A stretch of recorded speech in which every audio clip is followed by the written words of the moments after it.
Ang pagkukunwari ni Marcos na siya ang tagapagligtas ng Pilipinas sa korupsyon ay isang malaking kalukuhan at katarantaduhan. Ngayon naman, pakinggan natin ang matagal na ring lumalaban at matagal nating nakakasama. Walang iba kung hindi si Ka-Eric Celes.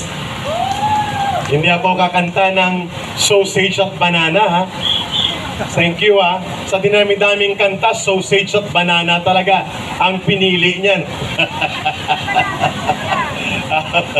Ayos, ayos. Mga kababayan, Japayuki na sabi ni tatay. I will not go longer. Simple lang po ang aking i-deliver na mensaheng ito. Ang pagkukunwari ni Marcos na siya ang tagapagligtas ng Pilipinas sa korupsyon ay isang malaking kalukuhan at katarantaduhan. Sapagkat ang totoo, siya ang mastermind. Siya ang punong salaring kriminal. At yan ay dapat maitatak sa isipan ng bawat Pilipino.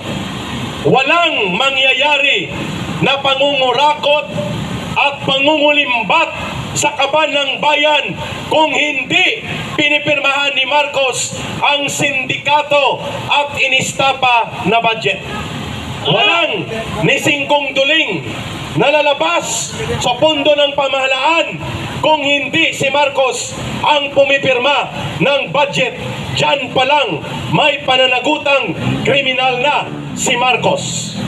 Si Martin Romualdez, yan ang kanyang major conspirator.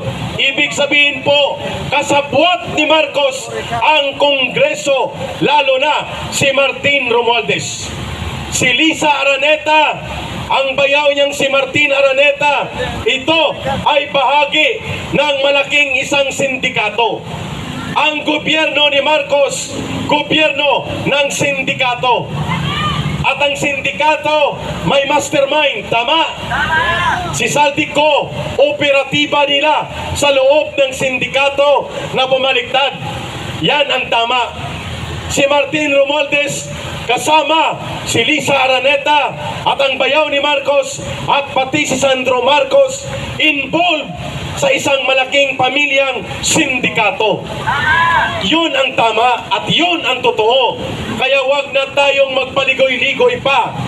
Ang kongresong ito, the worst Congress to ever exist, sapagkat yan ay pinagharian ng buhaya, magnanakaw at swapang sa pondo at kapangyarihan na si Martin Romualdez. Pero there will be no Martin Romualdez kung walang Marcos na nagbibigay proteksyon at otoridad kay Martin Romualdez. Tama? There will be no Saldico kung wala si Martin Romualdez na naglagay sa kanya. Tama?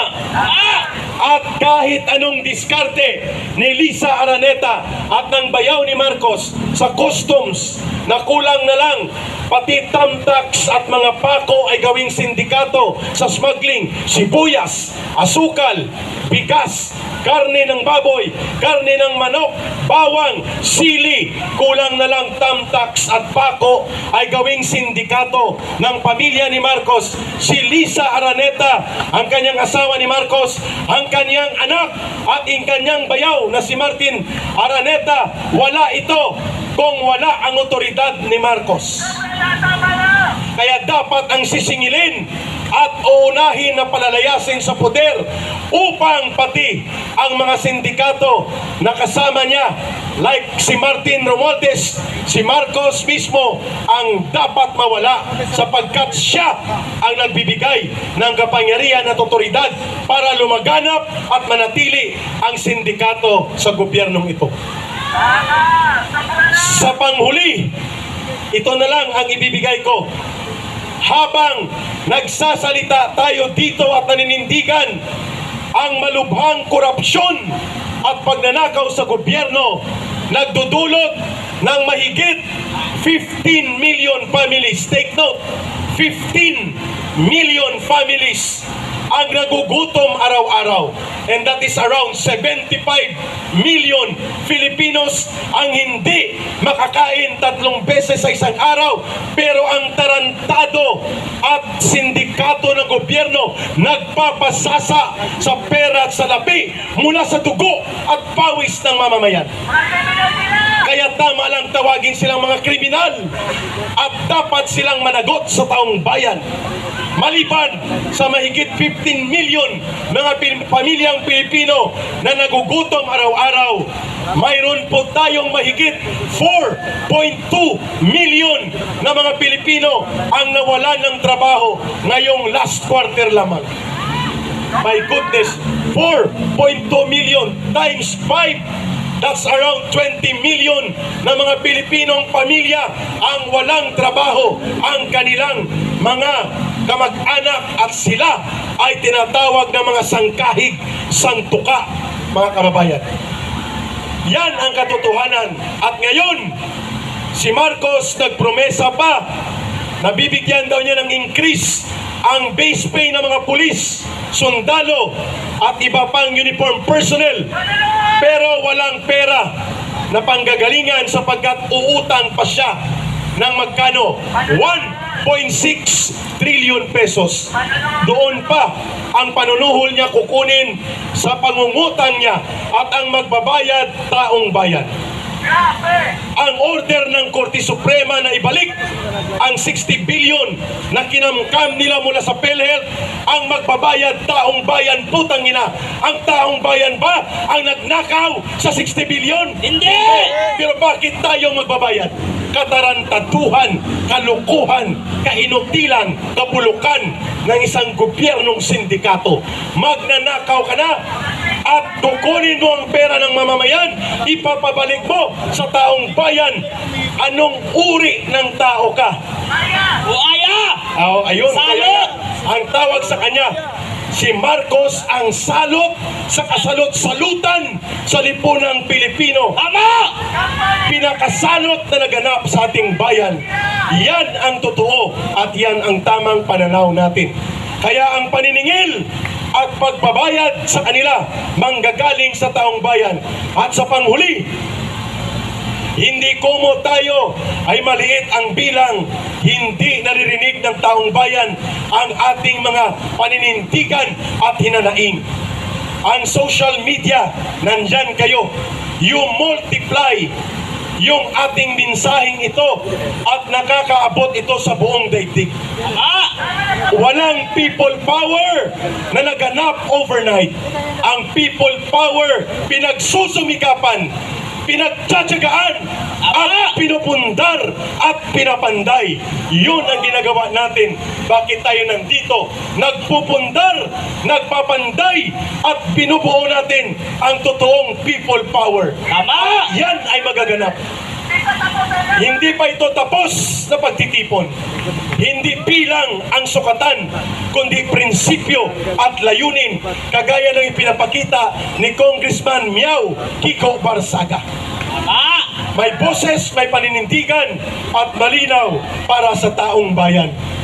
Klaro po na ang AFP at PNP kikilos lamang sila kung ang taong bayan ay tumitindig at sama-samang kumikilos upang baguhin at palitan ang nabubulok na gobyerno ng mga sindikato at kriminal na pinamumunuan ni Marcos at nila Romualdez. At iyan ay magaganap.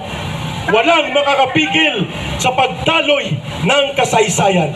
At lahat po tayo tumayo at ating awitin ang panghuling awitin, pati ang ating mga media and social media commentators and vloggers. Please, everybody, join kay Eric. Alapit po kayo, mga kababayan. At aawitin natin ang Pasko ay sumapit. Hindi. Mamaya na yon. Samahan nyo si Eric sa awiting ito na sumasalamin at sumisimbolo sa damdamin ng bawat mamamayang Pilipino.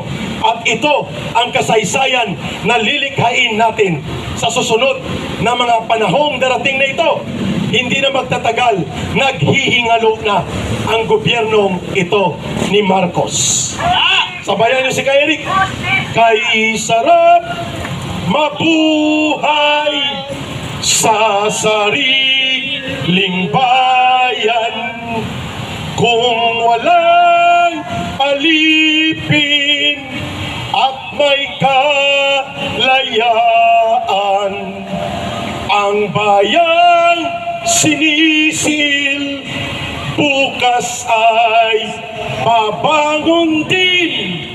Ang silangay pupula sa timyas ng paglaya. Everybody, ibon mang may layang lumipad, kulungin mo at umiiyak.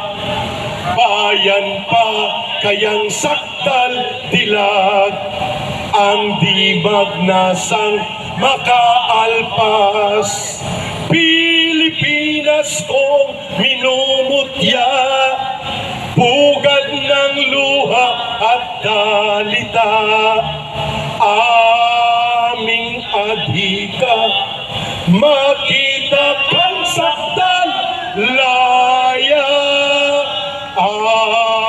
Aming adhika, makita kang sakdal laya. Sundan niyo si Kay Eric.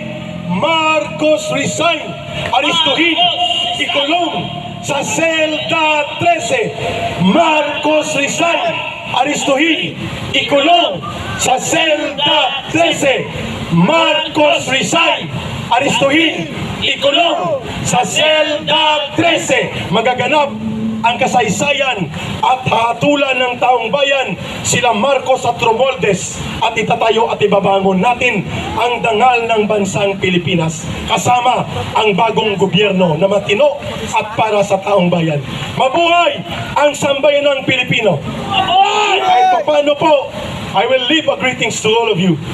Maligayang Pasko sa bawat pamilyang Pilipino at hangad natin ang pagbabago pagdating ng bagong taon. Yan ang ating panalangin, yan ang ating hangarin bilang mga mamamayan. Maraming salamat, magkikita tayo muli. Babalik tayo, mas marami na. Maraming salamat.